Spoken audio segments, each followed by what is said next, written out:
Hey Mr. Luang, so I'm doing FRQ2 now. So for part A, you asked us to plot the data points for the quantities given. So what I labeled my axis, so the y-axis is going to be F, force, but in the units of newtons, and then the x-axis is going to be time, units of seconds, and then I did the x in increments of one, so 1, 2, 3, 4, 5, and then the y is increments of 20, so 20, 40, 60, 80, 100. And then from there I plotted each point, which is pretty self-explanatory, as you can see.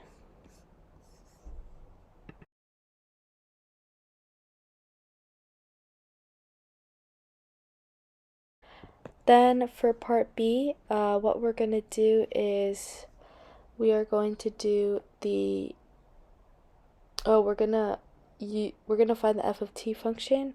So basically, you take the x-intercept and you take the slope, and you find the equation for a line. And it wasn't really that hard.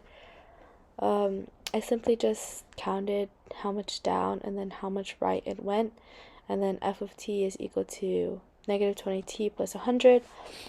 And then for part C, we know that net force is equal to ma, and then when you divide on both sides, it's going to be A equals net force divided by mass. So I took the f of t function and divided by the mass to find the a of t function. And then I graphed the a of t function. So for the y-axis, it's going to be acceleration in the units of meters per second. And then on the x-axis, it's going to be time in the units of seconds. So basically, for this one, I scaled it the same exact way I did the top. So the x-axis is in increments of 1, the y-axis is in increments of 20, and then from there, what I did was I plotted the y-intercept first. So the y-intercept is going to be 20, and then from there, I went down 4 and right 1 because the slope is negative 4.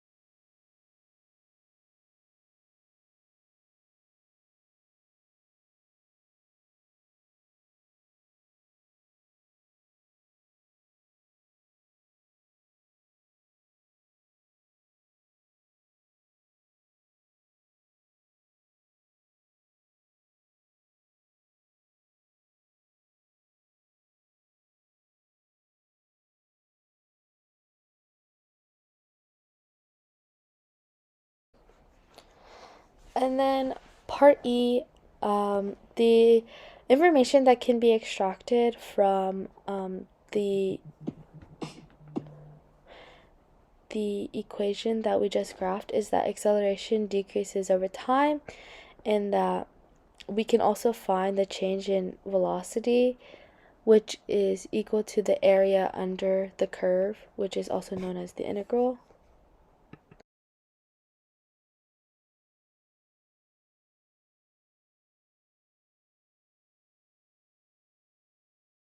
So for the next part, in order to find the velocity function, you integrate the a of t function, which is going to equal negative 2t squared plus 20t. And then from there, we can move on to G. So for the part G, what you're going to have to do is you're going to have to take the area under the curve. So what I did was I did a equals 1/2 base times height, because the area under the curve, since it is a linear function, it's going to be a triangle. So what I did was 1/2 20 times 5, and that's equal to 50 meters per second. And yes, And then for the next part, I did for part H, I simply just substituted 5 into the equation I found earlier for instantaneous velocity. So it's going to be -2 times 5 squared plus 20 times 5, and that's also going to be 50 as well.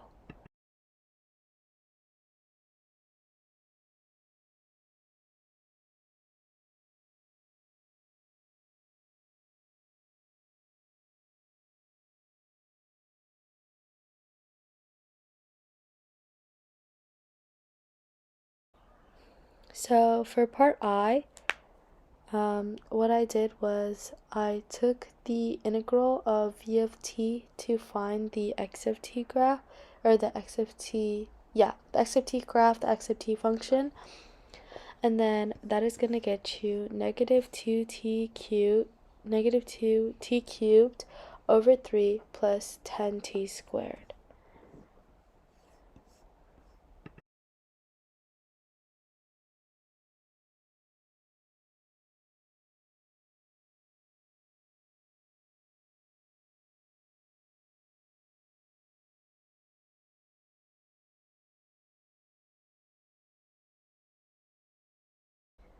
Then lastly for my function, lastly for the graph of the position time function, what I did is I found the coordinates for each. I found, so I first I labeled the axes. So the y-axis is going to be x in the units of meters, and then the x-axis is going to be time in the units of seconds, and then I did the x-axis in increments of 1, so 1, 2, 3, 4, 5, and then for the y-axis I did it in increments of 33.4 because that just made the most logical sense in the context of like the problem.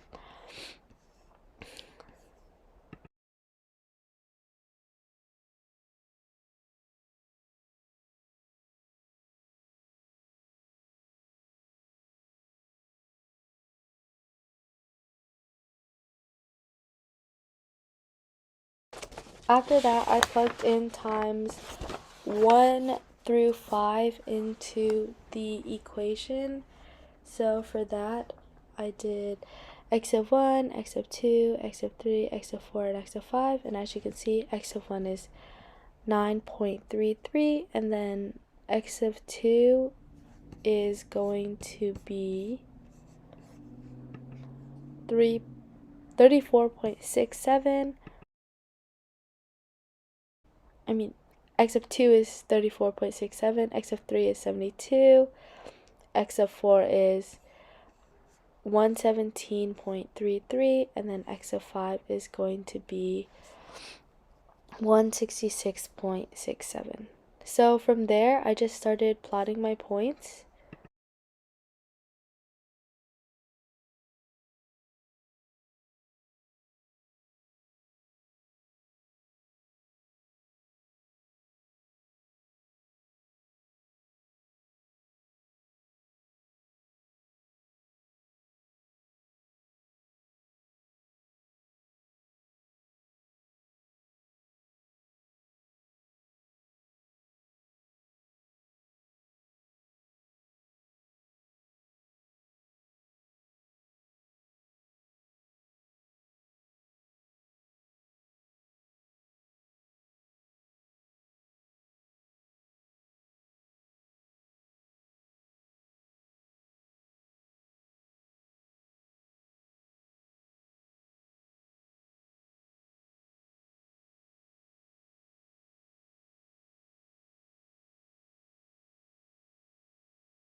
Then I marked the instantaneous velocity at 2 seconds, which is simply just going to be the tangent line at that point of t equals 2, and then the average speed, which I did in blue, is basically going to be a secant line from t equals 0 to t equals 1, and then similarly in yellow, I did the average speed, and that's going to be another secant line from t equals 0 to t equals 2.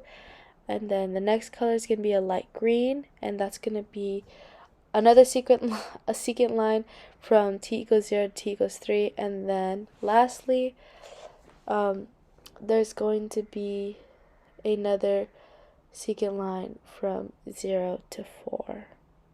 T equals 0 to t equals 4.